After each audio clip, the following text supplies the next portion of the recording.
বাপরে ভাইকে ছাড়বা না, ভাইয়ের হাত ছাড়বা না। ভাইয়ের হাত। বন্ধুরা আমরা চলে এসেছি জগন্নাথ মন্দিরে। এই দেখো, তুই বাচ্চাটাকে দেখ, বাচ্চাটাকে দেখ। এই দেখো অনেক বড় মন্দির আছে, দেখে তোমরা বুঝতে পারছো বন্ধুরা। দেখো অনেক বড় মন্দির, ছোট লাগছে মোবাইলে। দেখো দারুণ দারুণ। ওইটা দেখতে হবে। আর ওইদিকে প্রবেশ পথ আছে ওই দিকটাতে, বিশাল বড় মন্দির আছে, জগন্নাথ ধাম, একবারে জগন্নাথ মন্দির। এই যে এটা প্রবেশ পথ, আর ওদিক দিয়ে বেরানোর আছে। এত বড় মন্দির আছে, তোমরা অবশ্যই এসো। দীঘা যারা আসছো অবশ্যই জগন্নাথ মন্দির এসে ঘুরে যাবে, কেউ মিস করবে না। এত সুন্দর মন্দির, এত ভালো জায়গা।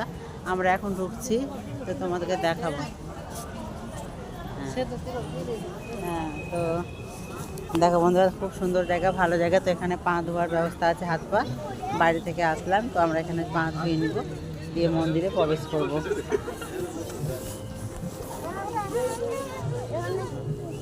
দারুণ জায়গা, অবশ্যই তোমরা যারা দীঘা আসছো তারা অবশ্যই কিন্তু জগন্নাথ মন্দিরে আসতে ভুলবে না। দারুণ জায়গা।